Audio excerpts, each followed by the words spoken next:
Hi guys, so this is lesson number 3 now from our fiction unit on legal whites. Again, if you haven't seen the other videos, can you please go back to the channel and check out lessons 1 and 2 first, so that we can build on your skills, okay? If not, hopefully you're ready for lesson 3 and we can get going. So today the purpose of the lesson is going to be analysing language in depth. Now, we've already looked at the kind of methods a writer uses, and we've talked about what the common methods writers might use in their work could be, and we've practiced identifying those. But today the purpose of the lesson is going to be to take that a little bit further, to really kind of zoom in on keywords and think about the significance and impact of word choice and imagery on a reader. Okay, so your first task, as usual, will be to copy down your title there, Analysing Language in Depth, and our objective to explore and analyse the writer's use of word choice and imagery and the impact of this on the reader. So for your starter, when you're ready, you will be thinking about the significance of the detective's name, Strike. I'm going to ask you to write that word with some space around it so that you can have some arrows coming off it, and you're going to mind map what you associate with that word strike. So think about what strikes, think about what the connotations of that word might be. Is it a positive word? Is it a negative word? What do we normally associate with the image of something being struck? Okay, so I'm looking for at least 3 good connotations of that word, please, in your mind map. Pause the video and then play again when you're ready. So your next task will be a challenge here. It's such a shame not to be able to actually hear your feedback. I'd have loved to have heard what you came up with on your starter, sort of thinking about the word strike, thinking about why the detective might be called Strike. For your challenge now, I want you to think about why the story might be called Lethal White. Both of these tasks you'll start around your challenge are exploring something we call nomenclature, which is the process of naming and the significance of names. That's what it means. Nomenclature means the process of naming. So I'm asking you to investigate significance of those names. So same process that we've done for starter, I'm going to ask you to copy down the phrase lethal white. You need to leave some room around it, and I want you to mind map around that what you associate with those words lethal and white. So what's the symbolic significance of that colour or shade, and what do you associate with the word lethal? So I'm looking for about 5 points for this one, please. Pause the video when you're ready. Right, so some of the points you may have explored are the violent associations of that word strike.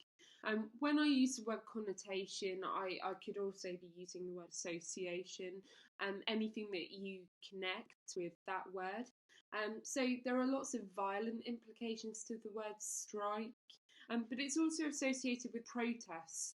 If you have workers who strike, then they are protesting. They are they're forming a group in order to give a political message that they are protecting their rights, for example. So I think it's an interesting name. It has both the negative connotations of violence, to hit something, to strike something, but also these kind of associations to do with striking in a workplace, perhaps doing something protective, doing it for the people. I think would be an interesting reading of it. Also, the word strike, it makes me think of also the word chime. You know, it's got a sort of image of the clock for me, you know, of the number being struck on the clock. So there's this kind of image of time or fate maybe associated with that name as well. I'd have loved to have heard what you came up with. And for the challenge then, what you make of the words lethal and white. I'm going to start with white because it's in many ways the most obvious and significant word there. So white has connotations of innocence, of purity, We think of things that are white as being somehow symbolic of those ideas. And whereas the word lethal sits in kind of awkward contrast with that. It's not quite an oxymoron. It's not somehow pure enough to be an oxymoron. It's not a direct contrast. But it is certainly an opposition. There is a contrast between lethal and its associations with death, and white, which we associate with purity, maybe even heaven. So I hope you got some of those connotations on your mind maps too. So we're now going to move on, and we're going to really think about how you can zoom in your analysis on specific words from a quote. This is a key skill that will help you out massively. If you can get good at doing this now, you'll be so well prepared when you come to analyse works of fiction later on. So as your title of your lesson tells you, today is about analysing language in depth. I'm going to ask you now to look at the two questions I've got on there for you. So number one, which description of the man in his mid-20s is most powerful? And number two, what do you think it reveals about the man's personality? Now, I'm not going to tell you these. I want you to find these on your own. So what you'll need to do is get your extract back up. And I want you to look for question number one, for a description of the man in his mid-20s. And find me one that you find particularly powerful. And then for question number two, I'm going to ask you to explain what it reveals about his personality. So why is that description of him significant? What does it reveal about his personality? So pause the video in a second. You need to look at your extract of Legal White. I want you to find a description of the man in his mid-20s that you think is powerful. And then for question number two, I'm asking you to write an explanation about what that quote reveals about the character, okay, about his personality. Pause the video, have a get at the task, and I'll see you in a minute. Okay, so we are going to have a reread of two significant paragraphs here, and we're going to think about which descriptions you could have selected. So I'm going to start reading from here. Strike judged the man in the middle of the room to be in his mid-20s. Dark hair fell in straggly wisps around a thin and dirty face that was dominated by burning sunken eyes. His t-shirt, jeans and hoodie were all torn and filthy, the sole of one of his trainers peeling away from the leather. An unwashed animal stench hit the detective's nostrils. That the stranger was mentally ill could be in no doubt. Every 10 seconds or so, in what seemed to be an uncontrollable tic, he touched first the end of his nose, which had grown red with repeated tapping. Then, with a faint hollow thud, the middle of his thin sternum. That's the bone that's chest bone. Okay. So it goes from his nose to his chest. Then let his hand drop to his side. Almost immediately his hand would glide to the top of his nose again. It was as though he had forgotten how to cross himself, or had simplified the action for speed's sake. Nose, chest, hand at his side. Nose, chest, hand at his side. The mechanical movement was distressing to watch, and the more so as he seemed barely conscious that he was doing it. He was one of those ill and desperate people you saw in the capital who were always somebody else's problem, like the traveller on the tube everybody tried to avoid making eye contact with, and the ranting woman on the street corner whom people crossed the street to avoid, fragments of shattered humanity who were too common to trouble the imagination for long. Okay, so there are plenty of very detailed descriptions of the man in his mid-20s here. I think your job is made harder by narrowing it down to which you find particularly powerful. I think the visual image of him as having his dark hair, so dark hair fell in straggly wisps, that seems obviously to be a great amount of detail for us. We're getting a visual picture of what this man looks like. We think about the darkness of him, that has connotations that we associate perhaps with evil, at the very least, if not, somebody who's maybe slightly disreputable. His t-shirt, jeans and hoodie all torn and filthy. I mean, it's another good physical detail for us to imagine what this man might look like. But I don't find it as hard-hitting as some of the other descriptions. You'll have your own views. There's no correct answer. It's whatever you find powerful here. I think this image is more interesting, where we get the sole of his trainers peeling away from the leather. I feel like that's pretty significant.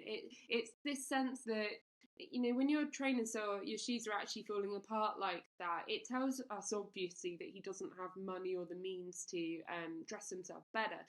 But it also implies that he's been putting up with that. It's something which is wear and tear that happens over time. It's a process. So it tells us that he's been in this state for some time.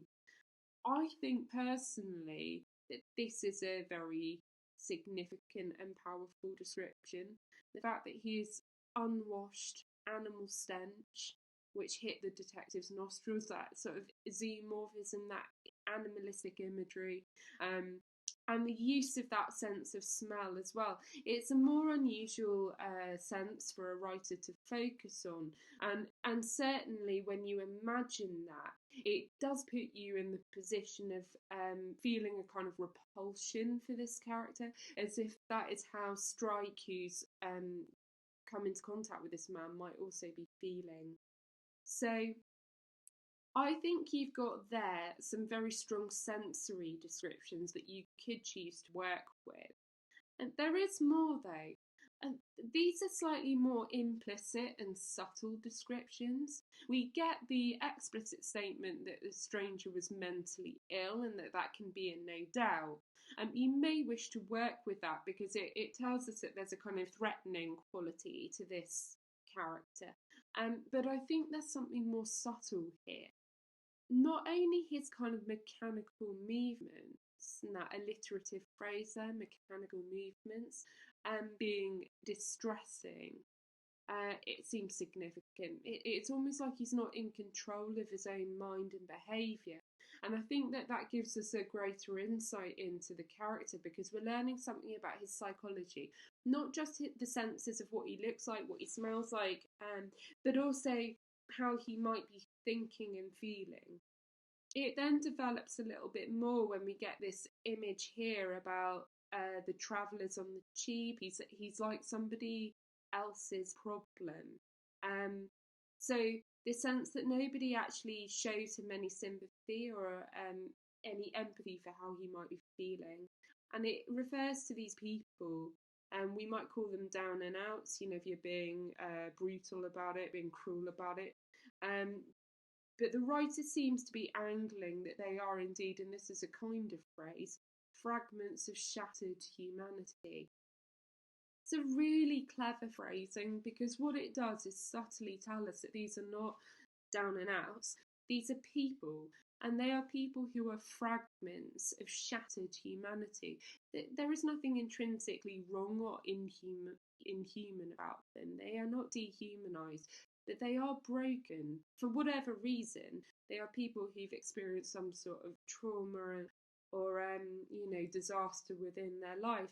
And that's a very honest way of displaying it. And what it does, which is very clever and subtle, is suggest that this might not be the man's fault, that this might be that he is a victim of circumstance rather than being intrinsically evil, okay, or in the wrong or immoral in some way.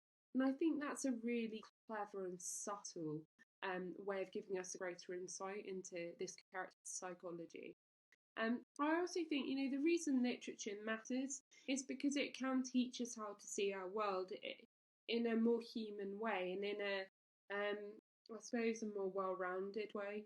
And I do feel very strongly that people who may be the people on the tube everybody tries to avoid making eye contact with, or the ranting woman on the street, or somebody you cross the street to avoid, we can't judge people. We don't really understand the story that their life has given them. We don't know what has led to that, and it, there but for the grace of God go I. It's that kind of sense that this could happen to anybody, and we should be grateful for our fortune and not judge those others for their misfortune. Okay, so choose your quote now. Choose your line that you think is particularly powerful.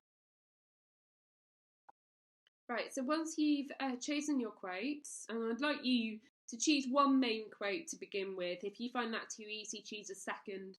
And for task number 2 now, you need to write down in at least 2 sentences what you think that quote reveals about the man's personality. So I'm asking you about his inner characteristics. What might he be like as a person? What does the quote tell you about him? Okay, so have a go at doing that now. You might start your sentence by saying that the writer presents the man in his mid-20s as, take that descriptive word that you think best fits him, troubled perhaps, mentally unwell, whatever you wish to say about the man. And then you want to say in the quote, cite your quote, and then explain what it reveals by saying, this quote indicates that this man's personality may be, and then develop that point yourself. Okay, pause the video, have a go at finishing that, and I'll meet you back in a minute. Okay, so regardless of whether you chose this particular quote for your last exercise, we're now going to really try and say as much as we can about a small amount of text. This is an essential skill to explore connotations by really zooming in on specific key words and thinking about why the writer is using them and what the effect they produces. So I've given you, as you can see on the screen here, particular words that I want you to focus on now. It doesn't matter, as I say, if you did this for your last task, you're going to do it in a different way now. So you will need to copy into a space on your page the phrase animal stench. All right? And that comes from a longer quote about the unwashed animal stench. But I want you to really focus on those words, animal and stench. And we're going to be finding at least 3 points you could make about this metaphor. Okay, so I have modelled for you here some sentence starters and also a couple of the points that you might want to be making. I'm expecting you to mind map this phrase, animal stench, and around it I'd like you to complete these phrases here. So if we look at the top one here, animalistic imagery used to make the man seem. I would like you to try and finish that sentence for me. So you will have an arrow coming off the word animal, and you're going to copy this sentence starter, animalistic imagery used to make the man seem. Then I want you to think about how you could complete that sentence. So why would the writer be using sort of zoomorphism and animalistic imagery? What does it make the man seem like if he's being compared to an animal? What effect does that have? Okay, see if you can complete that now. Pause the video and then pick it back up when you're ready.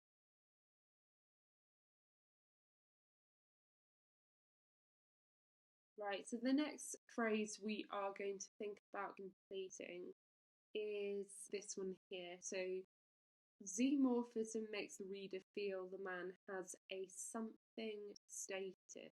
So status is like your sort of power. If you think of like a deck of playing cards, the card with the greatest power, depending on the game you're playing, could be ace or king. So the lowest status cards, the lowest power cards would be a 2 or an ace, depending on the game that you're playing. Okay, so status is about your rank, your power. And I'm asking you to see if you can complete this sentence and to explain how comparing someone to an animal makes them seem in terms of status. Zoomorphism makes the reader feel the man has a what status, lower or higher status, okay, than others around him. So complete that sentence now and then pause the video again.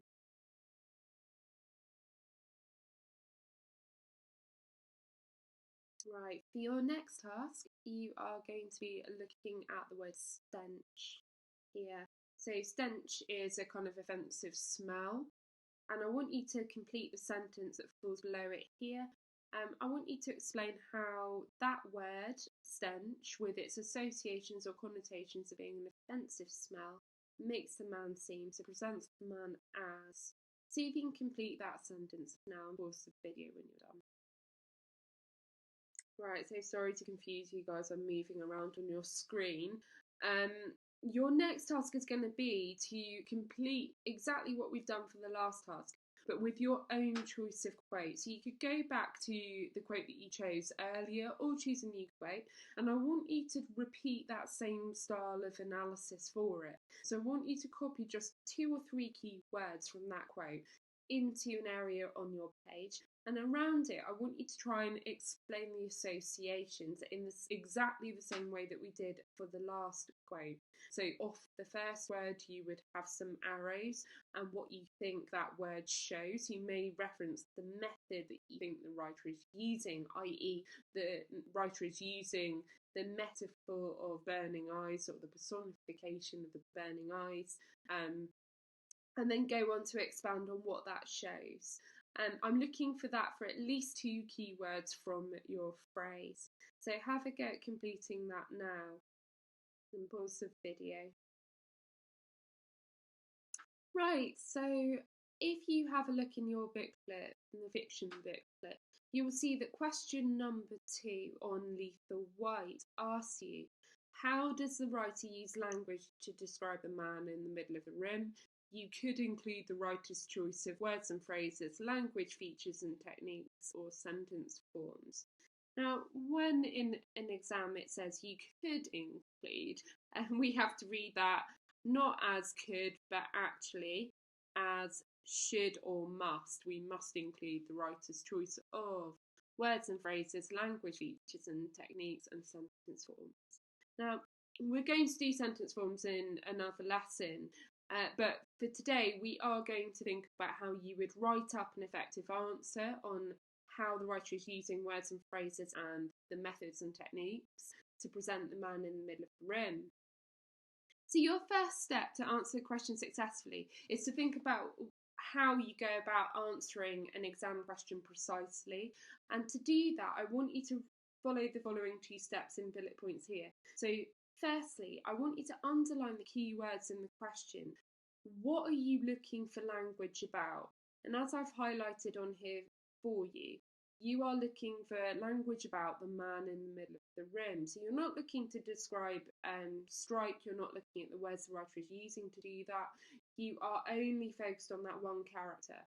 Second bullet point, I want you to read the extract and highlight any words or phrases about the question that grab your attention. So go back to your extract as we did earlier and look for descriptions of the man in the middle of the room that you think would be particularly useful. And you're aiming to have one which is an example of using an interesting word and phrase, and one where there's an interesting use of a technique or a method. So your metaphor, your personification, your animalistic imagery, or your zoomorphism, depends on what you want to class it as. Okay, so you'll need to pause the video and complete those steps now. Okay, so I'm now going to talk you through how you could structure a paragraph effectively to ensure that you are answering the question well. So the recipe for this is petal. This is by no means the only way that you can structure a paragraph, okay? But for now, it's a really helpful tool in teaching you what you need to cover to get full marks. Okay, so I'd like you to try and use this formula. And if you feel really confident, you feel like you can move beyond that, and you know that most of your paragraphs are ticking off these key features, then by all means carry on doing what you're doing. But you must make sure that each of these are covered in your paragraph. Okay, so for the sake of giving you a formula that will actually ensure a well-written paragraph, I suggest you follow this. And I'm going to teach you what that means, what a petal paragraph is, what it looks like, and how we can identify it in my example here, okay? So the first thing that goes without saying is that a solid paragraph, you have to be making a clear point, and that point should relate back to your question, demonstrate that you are focused on answering the question that the examiner has set you. So we were asked about the language used to describe the man in the middle of the room, and so my starting point here should be focused on answering that. So the writer uses language to present the man in the middle of the room as unusual and intense. So I am saying how he is being presented, unusual, intense. I've also made sure I've hit the key words that are in the question, so language, man in the middle of the room. So I've lifted or magpied the words that come from the examiner's question to prove to them. It's like my way of sort of flagging or signalling, like, yeah, hello, I get it, I know what I'm supposed to be doing. Here, see, I'm proving that I'm doing what you have asked me to do. I've made a clear point and I'm answering what you asked me to answer. So then we move on and we think about evidence. And I have used some evidence here. As I've said, that the phrase face that was dominated by burning sunken eyes is especially powerful. So I've given the evidence to prove my point. I said that the descriptions and language were unusual and intense. Well, here's my proof, here's my evidence, and that's the quote that proves that what I'm saying isn't completely made up. So in green you can see my evidence. The next part of petal is T for technique. This is where you explain what kind of method the writer is using. So the writer uses the metaphor. I'm specifying which technique, which metaphor of burning eyes. And I've been really careful that when I've said burning eyes, I'm being really specific about which bit of the quote is the metaphor. I'm using that word burning because it's a quote from the text. I'm zooming in on that key word. Then, in my analysis, I say to suggest that this man is intense and perhaps evil. The image of burning eyes makes the reader think of hell, perhaps suggesting this man is like a monster. Okay? Now, you can interpret your quote whichever way you particularly find important or significant, in a way that seems logical to you. That's only one interpretation of it, but that is an example of how you could structure your answer to do so. The final part of a really successful paragraph is the bit that people often forget to do, which is they've made their point, they've given their quote, they've said something about it, done, bang, move on to the next paragraph. But a really well-crafted paragraph actually it sort of argues back the point. Again, it says how you have proven through your analysis that you've answered the question. So in my link here, if we have a look, we've got through this use of figurative language just means imagery, things like metaphor, simile, personification. The writer indicates we may have reason to fear the man in the middle of the room. And again, what you will see I've done there is I've dropped in the words that were in the question again. We've used language, we've also used man in the middle of the room. So by doing that, I am proving to the examiner that I have totally and thoroughly answered the question. I've been asked to talk about language, I've been asked to talk about that specific character, and I'm proving that that is exactly what I have done.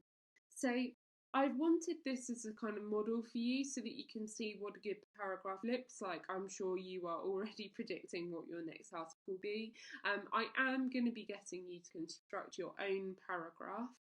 If you pause the video here and just make sure you really understand how I've structured that paragraph there to hit petal, can you copy down into your books the phrase petal again and what it stands for?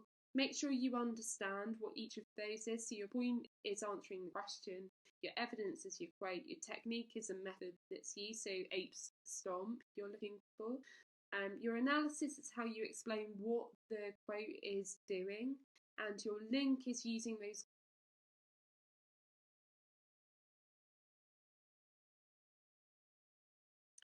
Right, so in order to write your paragraph, it is really important that you have already decided which quotes you are going to write about. Then you know what point to make and you know what you're going to say in your analysis.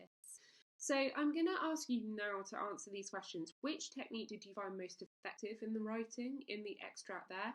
And choose your top quote and name the technique used. So you're doing what you've done previously, which is to cite a really powerful or important quote that describes a man in the middle of the room. You want to choose one that you know that you can say a significant amount about. And what technique is it that's being used in that quote? And think about what you might be able to say about it. So this is about making your decision, your commitment to which quote you're going to write about, okay? So choose your quote now. and then meet me on the next slide and we will look at how you can construct your paragraph. Okay, so now you have selected your quotes. Your task is going to be to write one of your paragraphs to answer that question number 2. How does the writer use language to describe the man in the middle of the room? It doesn't matter whether you're going to write this about a specific word, and you're going to specify that your technique is the use of a verb or an adjective, or if you want to go for a method like figurative language, a metaphor, or the personification, or the zoomorphism that's used. It doesn't matter which one you're choosing. Okay, but your job now will be to try and write up a decent paragraph following petal here. Okay, and I've given you your sentence starters here.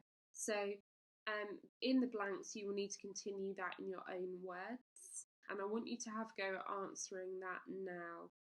So you're writing it up as a formal paragraph. The ideal answer for question 2 would be 3 paragraphs. One on the word choice that the writer uses, one on the methods like personification that the writer is using, and your third one will be on the sentence types, and we're doing that in the next lesson. Okay, so pause the video now, complete the task, and then get your green pen ready. So having written your petal paragraph up, I want you to look back at the example that is here and compare what you have written to that. Do you feel that you have followed that structure accurately, and do you understand how to structure it using the example here? So go back over what you've written, think about how you could improve it and add some ideas in green pen. You're welcome to take any of the ideas that are in the example there and use those to enhance what you have written. The next slide I show you is going to be a mark scheme, and we're going to have a go at self-assessing to see where you think you would rank on that. Okay, so add some ideas down now to improve what you've written, look at the example here to help, and then I'll go through the mark scheme with you. Right guys, so mark scheme is here. We've got a total of 8 marks that you can be awarded for this question. We are obviously marking this just on one paragraph rather than all of it, so you're just going to try and choose a best fit grade for where you think you're at. If we have a look at what a level 1 would look like here, and I'm going to get my highlighter out to help me with this. So a level 1 is what we would call simple limited comment, maybe 1 to 2 marks only. And this is if you only offer really simple comment on the effect of language, select simple references, and make simple use of subject terminology. If you were doing that, it would probably look like you would make a point like, the writer uses language to present the man in the middle of the room. You're not saying how the man is presented, and then you would go on to give a brief quote and say this makes the man in the middle of the room seem strange, which is okay, it's simple enough, but you're clearly not following petal structure, and you're not really telling us very much about the man in the middle of the room. So that would be somewhere down here. If you feel that you are able to say something about the effect of the language, so this makes the man seem strange or peculiar, and this seems to be done so that the reader doesn't know how to think about the character, then you're clearly at the top end of the next bracket, some understanding and comment. If you are able to go further than that and be really clear about the effect you think the writer is having through their language, that means that you're zooming back into a word, you're saying this particular word has this effect, then you are probably here in the clear and relevant explanation at the very least. You may even be up here in level 4. And to be in level 4, you are, as it says here, detailed, perceptive in your analysis. Okay, and that means that you are able to analyse the effects of the writer's choice of language. That means you're choosing in judicious range of textual detail a really accurate quote that seems to say quite a lot about the character. So you've chosen a really precise and accurate quote. You're also not just saying one thing, probably, about the effect that the language is having. So instead of just telling me that the man in the middle of the room is strange, and you've given me a quote, and you'll be saying that a particular word used, like stench, the animal stench that he gives off, has more than one connotation. Stench implies that the smell is entrenched, like he's been creating that smell, festering in that smell for some time. But the word stench is also used to repulse the reader. So you're not telling me one thing about it, you're telling me more than one thing, at least two things about it. If you're able to do that consistently, so find layers of meaning and connotations as we have practiced today, then you are probably up here. You would also be following Petal if you were in a level 4. You've given me a clear point to answer the question. You've chosen a judicious, that means an appropriate and accurate quote that seems to really answer the question. A piece of evidence, so that's your E from Petal. You're specifying what technique is being used, like the use of zoomorphism through animal stench, and you're analysing it, saying more than one thing about it, and then finally linking back to the question. If you're doing all of that, you are an 8, and I'm really, really impressed.